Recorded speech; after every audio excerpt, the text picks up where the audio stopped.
Hello friends, welcome to my channel competitive English with প্রাইমাইটেড। তো বন্ধুরা, আজকের এই ভিডিওতে গুরুত্বপূর্ণ একটা বিষয় নিয়ে কিন্তু আলোচনা করব। তো দেখো, এই যে 32,000 যে মামলা, একটা হাই ভোল্টেজ মামলা। তো এই মামলার কি রায় হতে চলেছে এবং এই মামলার জাজমেন্ট কবে কি আসতে পারে, আমরা যেটা জানি তো অর্ডার কিন্তু রিজার্ভ রয়েছে। তো বিশিষ্ট আইনজীবী আলী আহসান আলমগীর স্যার তো উনিই রয়েছেন। তো উনি কি জানাচ্ছেন তো সেটাই কিন্তু আমরা শুনে নেব।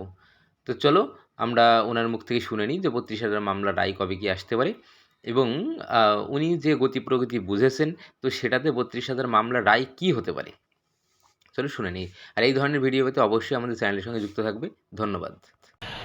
দেখুন, এই এমএটি 873/23 এই মামলার, অর্থাৎ যেখানে 32,000 শিক্ষক শিক্ষিকার চাকরি বাতিলের নির্দেশকে চ্যালেঞ্জ করা হয়েছিল এবং এরকম অনেক অ্যাপিল যেগুলো ইন সার্ভিস টিচাররা করেছিলেন, এগুলো শুনানি শেষ হয়েছে, সেটা তো এখন সর্বজন বিদিত।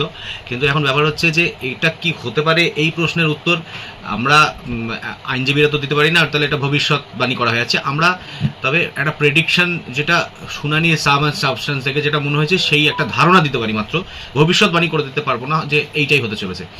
ধারণা আমার মতে এটাই, আমি যেটা বলছিলাম ও এর আগেও কাউকে একটা বলছিলাম, যে আমাদের ক্লায়েন্টদেরকে বললাম যে আমাদের মনে এটাই হয়েছে যে এখানটাতে কোর্ট যেরকম ইন্টারাকশন অ্যাডভোকেটদের সাথে করেছে, তাতে আমাদের মনে হয়েছে এরকম যে সম্ভবত ডিভিশন বেঞ্চ সিঙ্গেল বেঞ্চের অর্ডারটা খারিজ করতে চলেছে। অর্থাৎ যে অর্ডারে 32,000 চাকরি বাতিলের নির্দেশ জাস্টিস অভিজিৎ গঙ্গোপাধ্যায় তিনি যখন দিয়েছিলেন, সেই নির্দেশ খারিজ হতে চলেছে বলেই আমার মনে হয়েছে। আর এতে করে আর একটা ব্যাপার এবার স্বাভাবিকভাবে উঠে আসছে যে যদি সেটা খারিজ হয়, তাহলে বাকি অনেকেই যারা এই মামলায় বিভিন্ন অ্যাপ্লিকেশনের মাধ্যমে অংশগ্রহণ করেছিলেন, তাদের কি হতে চলেছে, তাদেরগুলোর ক্ষেত্রে কোর্ট কোনো কনসিডারেশনের তাদেরকে দিতে পারে কি না। এবার দেখুন, সেটার ক্ষেত্রেও ইন্টারাকশন যেভাবে কোর্ট নিয়েছে ব্যাপারটাকে ডিভিশন বেঞ্চ, তাতে আমার এটা মনে হয়েছে যে অ্যাপ্লিকেশন যেগুলো করা হয়েছে বিভিন্ন ইস্যুতে করেছে। এবার অ্যাপ্লিকেশনের সংখ্যা হতে হতে প্রায় 143 মতো হয়ে গেছিলো, যদিও অর্ডার সেটা সম্ভবত 142 পর্যন্ত আছে, কিন্তু আমি শুনছিলাম যে 143টা। তো এই যে অ্যাপ্লিকেশন এত সংখ্যাতে হয়েছে, এবার এর মধ্যে অনেক কমন কজ অফ অ্যাকশন আছে, যে অনেকের অ্যাপ্লিকেশন এমন হবে যে তারও অ্যাপ্লিকেশন আমার application similar facts and circumstances similar প্রেয়ারের সঙ্গে করা হতেই পারে। আবার অনেক অ্যাপ্লিকেশন আছে যেখানটাতে একটা স্বতন্ত্র কোনো পয়েন্ট। সুতরাং যে অ্যাপ্লিকেশনগুলোই করা থাকুক, কোর্ট কি বলেছিল, কোর্ট বলেছিল যে আমি অ্যাপ্লিকেশনগুলো থেকে কোনো রিপিটেশন অফ সাবমিশন শুনবো না, অ্যাপ্লিকেশন ভিত্তিক তোমাদের যেটা বলার আছে সেটা তোমরা বলো। একথা ঠিক যে অ্যাপ্লিকেশনগুলোর ক্ষেত্রে বেশিরভাগ সময় যেটা সাবমিশনের, সেটা আমাদের তরফ থেকে, মানে অ্যাপ্লিকেশন যারা পুরো যে সমস্ত অ্যাপ্লিকেশনগুলো যখন জাস্টিস সোমেনশন ছিলেন, তখন অ্যাডিশনাল পার্টি হিসেবে তখন অ্যালাউ করেছিলেন, সম্ভবত 7-8, আমি এক্সাক্ট নাম্বারটা বলতে পারছি না, সম্ভবত এরকম 7-8 নাম্বার পর্যন্ত অ্যাপ্লিকেশন অ্যালাউ করেছিলেন। পরবর্তী কোনো অ্যাপ্লিকেশনগুলো ফর্মাল অর্ডার দিয়ে অ্যালাউ হয়নি। তার কারণ হচ্ছে জাজ সাহেব বারংবার বলেছিলেন যে অ্যাপ্লিকেশনগুলো ফর্মাল অর্ডারে অ্যালাউ করলে এগুলোকে কজ টাইটেলে নাম অন্তর্ভুক্ত করতে হবে অ্যাপেলেন্টদেরকে, সেটা তাদের পক্ষে একটা হিউজ টাস্ক হয়ে যাবে, কারণ প্রচুর অ্যাপ্লিকেশন ফাইল হয়েছে।